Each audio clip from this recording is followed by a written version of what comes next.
years is it now, Colleen, that we've done 16. Just every year they work so hard to organize this, and every penny comes to our project, which I really do thank you all for doing now, this. Now, as Colleen said, I've been studying the Amboseli elephants for coming up to 40 years now. And I've spoken here so many times that I'm not going to give you a general lecture on how elephants live. I'm going to tell you mainly what I'm going to talk about is what's been going on since I last lectured to you, so over the last few years, and what stories I have to tell you about our elephants. And let's see if I can get this to work. Yes. I will tell you, it'll give you a little, for those of you who have never seen pictures of Amboseli or know what we're doing. It's famous for being right under Kilimanjaro, which is to the south of us, and across the border into Tanzania. So all the fabulous pictures you see in books of animals under Kilimanjaro usually taken in Amboseli. It's famous for its wildlife and for its beautiful scenery. It's on the southern border with Tanzania, and it's actually a very small national park. It's only 150 square miles, but the ecosystem over which the animals roam is about 5,000 square miles. So they roam all over. They roam really way down into Tanzania and way up and over to here. So they need that whole area to survive. There are presently 1,300 elephants, just about, in Amboseli, and we've been studying them for all these years. So every animal is known individually. That's how we've done our project, by following the lives of individual elephants over time. In the database that we have, there's been about 2,700 elephants have gone through the population, born and died, and there are presently 1,300, and all of whom are known. And among those 1,300 elephants, there are 62 families and about 300 independent adult bulls.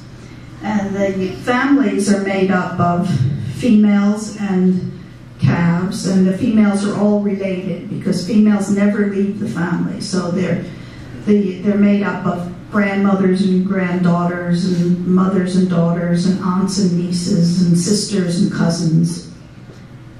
And each family is led by the oldest female, and we call her the matriarch. It is a matriarchal society. She is the most important part of the family. She's the leader, and she is what we call the repository of knowledge for the family. She knows where all the migration routes are and where to go in time of drought, or where to go for water, or the best fruiting trees, and all that she passes on to her daughters and granddaughters. And an elephant, this is Echo, the famous elephant, and she lived to be 64, and that is something around the range that an elephant can live. We don't think it's much beyond 65. So she has she had a lot of wisdom in that big head of hers, a lot of things that she remembered over those 64 years that she was able to pass on to her family. She herself died in 2009. Now families cooperate in raising calves, and we think that's the main reason that families have evolved. That small elephant calves are completely vulnerable. They're unable to protect themselves or run fast enough to get away. And it actually takes a whole family to raise a calf, not just a mother. A mother on her own would not be able to fight off the hyenas and lions for long enough. They can always finally get in and get the calf when it's tired. So it takes the other females and and female calves, particularly to help take care of the very young ones. And in this photo, the little calf had just cried out for some reason, and all the other its sisters and cousins came running over to reassure it, and that's very typical behavior, and one of the reasons why elephants are successful in that they can cooperate in this way. Now, this is a young male who's about, in this photo, he's about 10 years old. Now, he will soon be sexually mature, around maybe about 11, 12, 13 years old. And once he is mature, he'll leave the family. And sometimes the females encourage him to leave, and usually not his own mother, but usually some of the other females might encourage him to leave. But often he just leaves on his own because he may not have any other young males his own age to play with or to interact with in the family, so he may just get up and leave and go out into the world on his own. And in the male world, he really needs to spend a lot of time learning and growing. Elephants grow throughout their lifetime, and so the older an elephant is, the bigger it is. And a little 14-year-old male who has just left his family will be, not even half the size of a big adult male. So he has to have at least 15 years to grow. So there's a lot of waiting around and biding his time before he can begin to compete with the other big males. So and these are two youngsters, both independent of their families, but they're testing each other's strength, so that a young male will move around a lot, meeting all the other bulls in the population and testing himself against them. And then by the time they're big and start coming into must, which is a cycle that male elephants go through, where they have raised testosterone and they're much more aggressive and they fight for females. This is a serious fight between two males, and they're both in must, and they're both surging with testosterone and ready to fight to the death if necessary. So the most successful males are breeding when they're starting in they can start when they're about 30, but it's not until they're in their 40s or 50s that they really have success. Now, Amboseli is an interesting place ecologically. It's very dry. It's dry savanna. It's called technically it's called semi-arid savanna. And you can see this dry ground. And even when the first explorers went to Amboseli in the 1890s, they described it as a barren wasteland, but with much wildlife, and the reason for this being able to have this much wildlife is that it's fed, swamps and rivers are fed from underground rivers from Kilimanjaro, and they bubble up into springs and rivers in the park, and then so you get this dry plains, and then you get beautiful, very fresh water. And this is what is able to attract all the animals, and why it seemed so odd to Thompson, that first explorer, why there were so many animals when it seemed such a dry, barren place.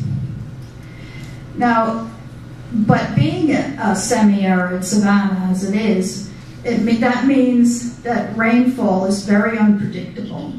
And we get, some years we have good rainfall, some years we have terrible droughts, and this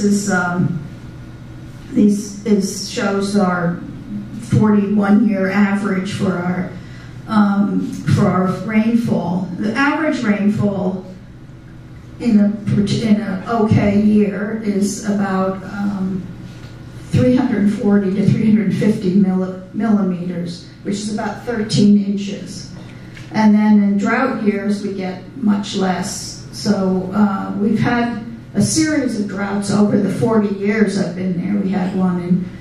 We had a drought in 74 to 76, and then we had a really, really terrible drought starting in 2008 and 2009, and it was the worst drought in living memory. The Maasai people who live around the parks had never seen it. Even the very old men had never seen such a terrible drought as that one was. So that is one of the main things I'm going to talk to you about is what happened during that drought and what's happened since. Now, as I said, there's water. The animals are able to drink, but without rainfall, there's no food grows, so no vegetation grows. So they don't die of thirst in a drought in Amboseli, but they die of hunger. And we lost a lot of animals. It was one of the worst things I've ever been through. In 2009, the park was just full of carcasses, and it smelled, and it was depressing. You could drive out, park the car, and there'd be 30 or more carcasses right around you, just really close. And it just seemed endless. It just seemed like it was never going to go away. And you can see how many carcasses there are just in that small area. And these were wildebeest who died, and zebras died. And the elephants were, they got thinner and thinner, and they were just only able to move from one place to another slowly and moving. In this case, they're moving toward the water to drink that day, but they really had very little to eat. And the elephants began to die as well, both calves and adult females. Big adult females. And we hadn't seen anything like this before. It was very hard to take. And Echo was one of those who died during the drought. And to make matters worse, the drought coincided with an upsurge in poaching, or a return of poaching. We hadn't had poaching in years in Amboseli. And unfortunately, the ban on the international trade in ivory was lifted in 2008, and some of the southern African countries were allowed to sell their stockpiles of elephants that had died naturally or had been confiscated ivory from poachers. And at first, on the first sale that they had, they sold just to Japan, and that didn't cause a problem. But then the authorities allowed the sale to go to China, and that has caused a huge, huge problem for us. And within a few months of that sale, something like 35 new carving factories had opened in China, and the demand for ivory was just amazing. Because what happened before, because we've been through this fight to stop the ivory trade back in the late 80s, and we succeeded.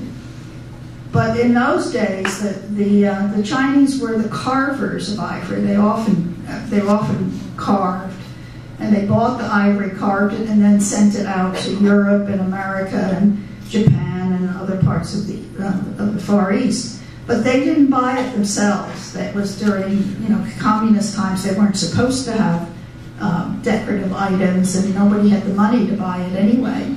So they weren't a big market. But when it opened up again this time, there's a huge market. There's millions of people who are middle class now in China, and they want ivory because in the very old days in China, only the aristocracy, so to speak, was able to own ivory. So it's a symbol of wealth and position to have ivory objects in your home, wearing them, whatever. So we're in big trouble.